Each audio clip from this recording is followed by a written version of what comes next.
Hello friends, સ્વાગત છે તમારું મારી યુટ્યુબ ચેનલ ગુજરાતી કિચનમાં। આજે આપણે બનાવીશું રસપૂરી। રસપૂરી બધાને ખૂબ જ પસંદ આવતી હોય છે, તો ચાલો રસપૂરી બનાવવાનું શરૂ કરીએ। સૌપ્રથમ આપણે કેરીનો રસ કાઢીશું, એટલે 1 કિલો કેરી લીધી છે। હવે એને આપણે સરસ ધોઈ લીધી છે। તમે કોઈ પણ સારી ક્વોલિટીની કેરી યુઝ કરી શકો છો। તો સૌથી પહેલાં આપણે એના કેરીના પતલા પતલા ઉપરથી છોડા કાઢી લઈએ।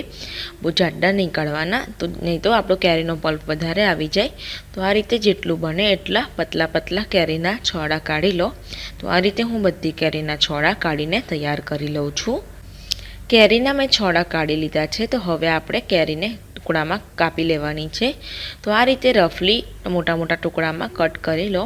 આપણે એને મિક્સર જારમાં જ ક્રશ કરવાની છે, એટલા માટે તમે ચાહો તો હેન્ડ બ્લેન્ડરમાં પણ રસ કાઢી શકો છો। તો આ રીતે બધી કેરીના ટુકડાને કરી લો। બધી કેરીના ટુકડા થઈ ગયા છે। તો હવે મિક્સર જાર જ્યુસર લીધું છે, એમાં એડ કરીશું કેરીના ટુકડાને।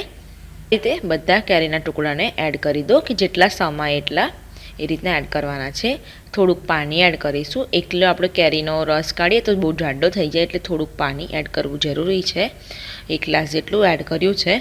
કેરી આમ તો મીઠી જ છે, પણ આપણે પાણી એડ કર્યું એટલે થોડીક ખાંડ કે પછી સાકર એડ કરીશું। તો 1.5 ચમચી એટલી સાકર એડ કરી છે। ક્રશ કરી લઈએ હવે। તો એકદમ સરસ આપણી મેંગો પ્યુરી બનીને તૈયાર છે। તો આ રસ એકદમ કમ્પ્લીટલી બની ગયો છે। થોડુંક જારમાં 1/2 ગ્લાસ જેટલું પાણી એડ કરીને ફરી આ રીતે એડ કરી દઈએ। તમને રસ એકવાર મિક્સ કરી લઈએ તો તમને રસની કન્સિસ્ટન્સી બતાવી દઉં। તો પણ આપણે પાણી એડ કર્યું તો પણ એની થિકનેસ બરાબર છે। તમે ચાહો તો હજુ પણ પતલો કરી શકો છો, તમારા ઘરમાં જે રીતે પસંદ હોય એ રીતે। પણ આ બહુ જાડો પણ નથી અને બહુ પતલો પણ નથી, એની કન્સિસ્ટન્સી બરાબર છે। એટલે આપણે જ્યારે પણ કેરી ક્રશ કરીએ તો થોડુંક પાણી એડ કરવું જરૂરી છે। તો આ રસ થઈ ગયો છે। તો હવે એને ઠંડો કરવા ફ્રીજમાં મૂકી દઈશું।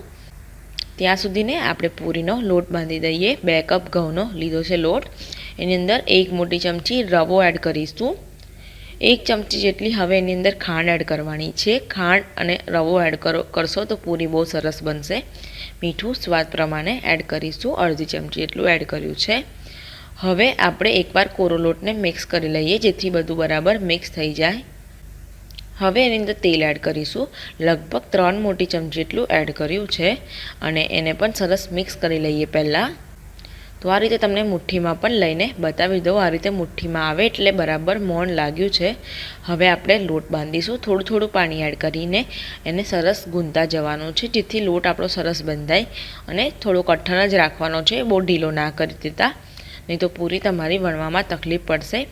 તો આ રીતે એને ફટાફટ અને કઠણ લોટ બાંધી દો। લોટ સરસ બંધાઈ ગયો છે, તમે જોઈ શકશો કે મેં એકદમ ઢીલો નથી રાખ્યો, થોડો કઠણ રાખ્યો છે।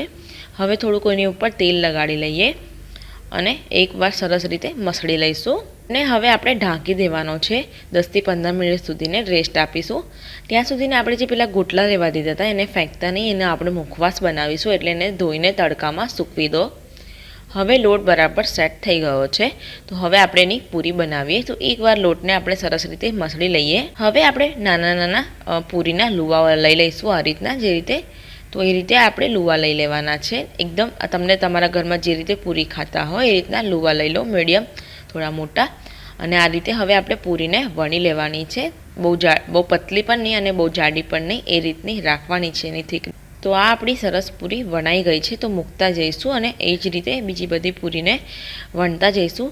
5-6 વણી લેવાની અને પછી એને તળવા માંડવાની। તો આ રીતે હું પૂરીને વણી લઈશ, અને જોડે જ આપણે તેલને પણ ગરમ કરવા મૂકી દેવાનું છે।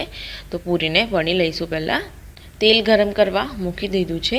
ગેસને મીડિયમ રાખીશું અને ગરમ થાય એટલે આ રીતે પૂરીને આપણે એડ કરી દઈશું ગરમ થાય પછી, અને એને તરત જ ફેરવી લેવાની, જેથી બધી બાજુથી સરખી રીતે તળાય। અને આ રીતે તળાઈ જાય એટલે ફટાફટ કાઢીને બીજી પણ પૂરી મૂકવા માંડવાની। બીજી પૂરી પણ આ રીતે તળાય એટલે તરત જ આપણે ફટાફટ એને ફેરવી લેવાની, એટલે સરખી રીતે તળાઈ જાય। અને જોડે જોડે બીજી પૂરીને પણ આ રીતે મૂકતું જવાનું અને તળતું જવાનું। જો તમે એકલા તળતા હોય તો આ રીતે એક તળવાની। તમને જો ફાવે તો 2 પૂરી 3 પૂરી પણ સાથે તળી શકો છો। તો આ રીતે બધી પૂરીને તળીને તૈયાર કરી લઈશું। તમે જોઈ શકશો કે આ રીતે ફટાફટ આપણે મૂકતું જવાનું। તો પૂરી પણ તળાઈ ગઈ છે। તો ગેસને બંધ કરીને હવે આપણે રસ પૂરીને સર્વ કરીશું। તો આ આપણી આ રસ પૂરી બધાની ફેવરેટ બનીને તૈયાર છે। ગરમા ગરમ પૂરી અને ઠંડો ઠંડો રસ જરૂરથી બનાવજો। રેસીપી પસંદ આવે તો લાઇક અને શેર કરવાનું ના ભૂલતા। ગુજરાતી કિચન ચેનલને સબસ્ક્રાઈબ જરૂરથી કરજો। બેલ આઇકન જરૂરથી ક્લિક કરો જેથી નવી નવી રેસીપી મળતી રહે। મળીશું આપણે એક આવી નવી રેસીપી સાથે, ત્યાં સુધીને આવજો।